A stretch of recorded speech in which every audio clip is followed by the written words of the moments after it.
que era feito o processo de fixação antigamente? Antigamente, o processo de fixação ele não existia exatamente para o estudo de anatomia. Ele existia com fins religiosos e com alguns outros objetivos de retorno de peças aos seus entes queridos também, secundariamente com fins religiosos. Mas com fins acadêmicos, ele existiu o pré-concílio de Trento e tinha ali durante o período do Renascimento uma busca muito grande por peças cadavéricas. Existem alguns artigos interessantíssimos sobre essa fase. E existiam pessoas que desenterravam os corpos e vendiam esses corpos para ambientes de estudo, principalmente vinculados a belas artes e tal. E esses estudiosos, né, dissecavam as peças com uma finalidade artística e acadêmica, né, com um final bem acadêmico. Mas essas peças estavam em putrefação e a grande maioria desses estudos se davam com utilização de alguma substância que evitasse aquilo. Alguns extratos de planta, emplastros, né, de plantas, e às vezes ópio, né, que era muito utilizado para aguentar aquele odor durante todo aquele período de dissecção. E o curioso, tinha os convites públicos para dissecção. Tem alguns exemplos, né, na internet, tem uns artigos interessantes, históricos sobre isso, que mostravam os convites públicos. Muitas vezes eram ex-presidiários ou assassinos, eles eram dissecados publicamente, né, para os curiosos. Existiam também os movimentos, já era um movimento acadêmico, existiam ali os movimentos acadêmicos para isso, mas também os ambientes puramente acadêmicos, né, que eram mais voltados ali para belas artes, tá? Mas a fins religiosos, é muito antigo, geralmente é dividido em 3 fases. A primeira fase é a antiga, né, egípcia. O objetivo era preservar a estrutura corporal por eles acreditarem, né, num retorno, né, no reingresso no dualismo. Eles já tinham um pensamento dualista, eles acreditavam na alma e no corpo, né? Então eles já acreditavam nisso e começaram a enterrar em regiões desérticas, mas ali tinha areia, calor, né, da areia, e o sal da areia. Eles não sabiam, mas o sal desidratava e o calor desidratava, então a desidratação é um dos processos de conservação de peça, não é fixação, é conservação. Mas ali também vieram os movimentos de saques. Alguns desses que eram enterrados tinham pertences pessoais e eles queriam os pertences para viver novamente com aqueles pertences, né? Então foram criados alguns ambientes, e para as pessoas mais especiais foram criados os sarcófagos. Só que o sarcófago não tinha mais o calor e nem o sal do deserto. Então eram outras soluções. Uma das soluções clássicas que foi utilizada era a bebida sagrada, que era o vinho. Só que o vinho tem álcool e tem tanino. Então o vinho era rico em álcool e tanino, eles faziam evisceração das peças, tiravam as peças, né? Utilizavam alguns outros ácidos, pimentas, que são soluções também que liberam aldeídos e tal, mas dado a falta de conhecimento, o que eles fizeram foi excelente. A gente tem peças mumificadas até hoje, né? Obviamente, se você reparar, são peças altamente desidratadas, pelo tempo, desgastadas por diversas formas, eram enfaixadas, embebecidas nessas soluções, e duraram todo esse tempo porque eram o mais possível fechadas contra o oxigênio e luminosidade possível, né? O sentido da bandagem era esse. Era esse, tá?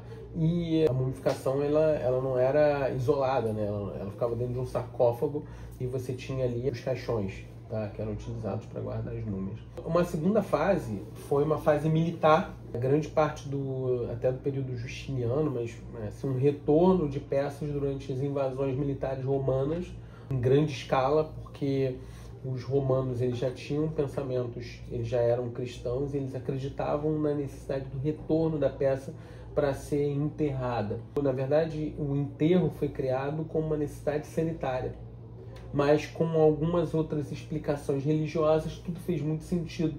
E eles passaram a retornar essas peças para serem enterradas em solo cristão e não em solo pagão. E com isso eles conheceram diversas outras técnicas de outras civilizações. E as técnicas principais passavam com o uso de óleos, alguns tipos de parafinas e óleos vegetais, que a gente sabe que causam um processo de conservação também, o nível de alteração de osmolaridade na peça, né? A gente hoje em dia vê os polióis em utilização como as glicerinas, né? São um tipo de poliol que causa também esse tipo de efeito na peça. Mas também surgiram várias outras substâncias ali, mas eles faziam um retorno. Uma técnica interessante que foi criada durante esse momento foi a maceração. uma técnica óbvia. Eles maceravam as peças e retornavam essas peças para Roma ou para qualquer outro lugar. E os carros que traziam isso tinham os ossos cruzados, né, como um símbolo de que estavam trazendo soldados em caixas. Era mais fácil de transportar. Então isso ficou um fato curioso também ao tempo. E aí veio uma terceira fase, que é a fase do período militar da Guerra Civil Americana. Eles passaram a utilizar muito metais pesados para fazer a preservação das soluções para o retorno às suas regiões. Então eles passaram a utilizar muita preservação com álcools, né, e metais pesados, né. Depois eles, obviamente, identificaram ali o nível de toxicidade dessas substâncias e não passaram a utilizar mais, tá? Então, num contexto, o formaldeído ele passou a ser utilizado ali no final do século XIX, né? Antes, um pouquinho antes, ele era utilizado o álcool para soluções histológicas, sabendo que o álcool desidratava a peça, e ao desidratar a peça, permitia muito que os óleos, as parafinas, entrassem. Pela questão hidrofílica e hidrofóbica, permitia essa troca desse meio, o que permitia depois o estudo histológico através dos seus cortes. Existem alternativas mais modernas e menos tóxicas que estão sendo estudadas e aplicadas em laboratórios hoje em dia? Existem algumas, mas não menos custosas. Eu acho que essa é uma grande barreira que existe, né? Quem faz a aquisição dessas substâncias são entidades educacionais. E elas são, muitas vezes, ambientes que precisam manter um nível de custos e despesas, né?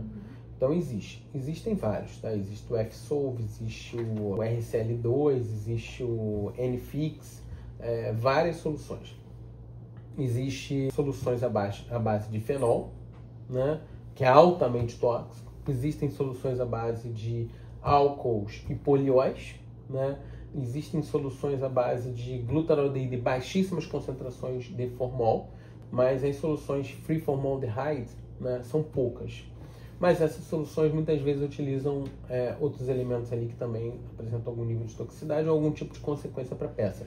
Por exemplo, o álcool é ótimo, dependendo do grau, né, de desidratação que ele está provocando ali. Muitas vezes ele é um bom preservador, mas ele não é um bom fixador. Então, olhando uma estrutura macroscópica anatômica, para a gente estudar anatomia, o formol ele é um elemento ainda bastante utilizado, como a gente falou lá no início da nossa conversa, e ele apresenta um baixo custo. Então, ele é altamente utilizado e divulgado em todo o meio anatômico. Existem diversas outras, tá? Diversas outras soluções que podem ser utilizadas. Muitos laboratórios hoje em dia customizam suas próprias soluções. E são misturas entre aldeídos, entre álcools, entre polióis, e muitas vezes cada um individualiza da sua forma e utiliza isso individualmente nas peças, tá? O senhor criou, né, uma solução. Quer falar um pouco sobre ela? Eu utilizei tanino numa concentração muito baixa, na verdade o ácido tânico em concentrações baixíssimas em meio alcoólico, ou seja, sem formaldeído. Essas soluções elas têm a característica de manter a coloração na peça, manter a coloração bem viva da peça, mas o próprio álcool ele tem um encolhimento grande da peça, né? Então as peças alcoólicas, o que a gente comparou nesse estudo, eu comparei muito solução de formalina tamponada, né? Essencial você tamponar a formalina, né? A formalina formal diluída em água, né? Utilizei álcool em variações de concentração, mas fixei um ponto de estudo no álcool 70, por ser mais utilizado, e diluí o álcool 70 em soluções de concentrações diferentes de taninos, para a gente verificar tanto para estudo histológico quanto para macroscopia, né? Fizemos alguns estudos macroscópicos com a peça fixada em tempos diferentes, né? O máximo foram 12 meses, e essas peças elas eram estudadas de maneira cega por estudantes e por professores, com o objetivo de gerar experiência em níveis de experiências diferentes e coletar ali uma informação sobre flexibilidade, textura, cor e odor. E a gente acabou gerando uma pontuação de 1, 3 e 5, né? 1 para muito ruim, 3 para normal e 5 para muito bom, né? Entre todas essas características, para aproximar ao máximo ela e diferenciar entre eles, um método quantitativo que a gente utilizou para diferenciar entre eles. O método quantitativo que a gente utilizou para histologia foi histomorfometria. A gente analisou muito volume e densidade de tecidos em cortes histológicos e a impregnação com colorações diferentes, né? Então, se demonstrou ser uma solução muito promissora, apesar de uma grande dificuldade custosa com ácido tânico, né, que atualmente ainda possui um desafio de custo necessário. Depois desse estudo, a gente fez um outro estudo. A gente sabe que o ácido tânico ele tem um papel antimicrobiano, né, e a gente passou a fazer alguns estudos com o laboratório de microbiologia da UF, e a gente identificou também que as principais cepas que a gente encontra dentro de um meio aquoso de formaldeído, a gente conseguia combater isso com o ácido tânico. E por fim, a gente conseguiu começar a propor um método de reciclagem desse tipo de solução. Perfeito. Quais cuidados são essenciais durante o processo de fixação para preservar bem as estruturas anatômicas? Primeiro é você iniciar o mais rápido possível o processo. Quando a gente pensa numa fixação, pode ter uma fixação rápida ou uma fixação tardia. As fixações tardias, muitas vezes, elas não são capazes de reverter o processo de putrefação já iniciado. Então, primeira coisa, tempo. Quanto mais rápido começar, melhor é. E isso se dá quando você tem uma boa programação, ou um bom centro de ação de cadáveres, pode ser um IML, ou alguma coisa que você tenha uma boa comunicação e você já saiba previamente, né, aquela peça está preservada numa câmara fria, né, uma peça que tem os cuidados prévios, né? Ou se é um centro de doação de cadáveres, como doações voluntárias, você tem uma boa comunicação com o doador e com o hospital que vai fazer a transferência para você. O ideal é você ter já no seu laboratório uma câmara fria para recebimento dessas peças, dependendo do volume, né? E você ter uma sala dedicada para o processo de fixação. E aí o processo de fixação vem todos os cuidados com a solução que vai ser utilizada. Então, uma lavagem da peça a ser fixada, né? Por exemplo, um cadáver, uma lavagem dela com solução fisiológica, com solução heparinizada, e depois a injeção com solução fixadora, e a solução que vai ser utilizada para preservar ao longo do tempo, muitas vezes é a própria imersão com formaldeído. Existem dois tipos de fixação ou técnica de fixação, por imersão e por injeção. Injeção é a melhor de todas. Por imersão, muitas vezes as pessoas utilizam o efeito gravitacional e um efeito de volume sobre ele, né? De 30 a 40 vezes o volume da peça pode ser utilizado no processo de imersão. Mas apesar da peça ter sido fixada por injeção, ela precisa ser mantida imersa ou não? Muitas vezes precisa ser mantida imersa, depende da condição de umidade daquele ambiente. Exposição à luz e umidade daquele ambiente. O oxigênio você não tem como eliminar, né? Então, umidade e luminosidade, que são alguns vilões ali. Mas, independente se você vai manter essa peça preservada, por exemplo, em soluções alcoólicas de baixa concentração, 30%, 40%, 50%, né, que já são volumes altos, né, de solução alcoólica para preservação, de tempos em tempos há a necessidade de você fazer uma refixação nessa peça. Ou seja, ou você fazer um banho de imersão, ou você novamente reinjetar, se tiver perfusão para isso nos vasos. Geralmente não tem, então você geralmente faz imersão. Entendi. O senhor pode falar um pouco sobre as etapas da fixação? Não sei como é que eu posso formular isso, mas seria para o senhor falar sobre solução fixadora, estabilizador? Ah, tá. As soluções fixadoras, elas são essenciais no primeiro momento, né? Onde você interrompe o processo de destruição do tecido, né? Se você utiliza muito volume, você também vai destruir a nível celular, né? Ou você pode acabar destruindo até macroscopicamente, se você utiliza um volume irracional, né, que não seja proporcional àquela peça. A solução fixadora ela vai manter aquele tecido estável e vai permitir ali que você exponha aquela peça constantemente para um processo. Toda vez que você expor, você está expondo aquilo a outro tipo de ofensor. Geralmente, como a gente falou, oxigênio, umidade e luz, né, são três elementos que destroem muita coisa no universo, né? O oxigênio a gente não pode eliminar, então umidade e luminosidade são um agravante. Muitas vezes você utiliza lenços umedecidos, né, ou panos umedecidos com água, né, sobre as peças para manutenção semanal, e final de semana você pode voltar ele para um banho de imersão em formaldeído ou soluções alcoólicas de baixa concentração. E ao longo da rotina, né, semanal do laboratório você pode retornar. Existem muitas outras soluções, tá? Existem soluções de salina, né, que são utilizadas, free formaldehyde também, esse tipo de solução. Existem soluções com misturas, como a USP utiliza, de álcool e glicerina, que são soluções muito utilizadas na veterinária da USP, esse tipo de solução. Tem várias soluções, solução de Thiel. Na Argentina eles utilizam muito solução de Thiel, mantém muita característica da peça, coloração da peça. E cada um vai ter suas dificuldades aí. Ácido bórico é uma solução que costumava ser, hoje em dia eu não sei, mas tenho quase certeza que continua a mesma coisa. Tem uma dificuldade grande de aquisição, existe um controle da Polícia Federal para acetona e para ácido bórico, né? Então, você tem que todo mês declarar quanto você tinha no mês anterior e quanto ficou nesse mês. Todo mês faz esse relatório para a Polícia Federal, né, de inflamáveis, né, que são chamados controles de inflamáveis.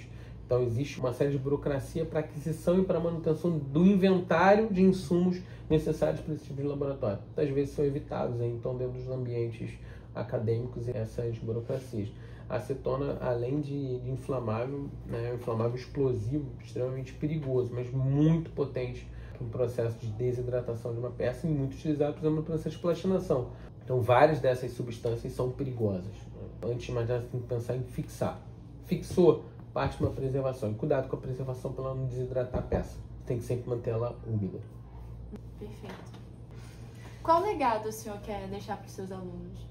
Um legado que eu acho essencial é o engajamento, que apesar de todas as dificuldades que a gente tem no aprendizado, que todos nós enfrentamos, eu enfrentei também um dia a mesma coisa, um legado de superação das dificuldades. Quando a gente observa a dificuldade como um formaldeído ou uma peça danificada, a gente sabia que aquilo é uma oportunidade para a gente ir além.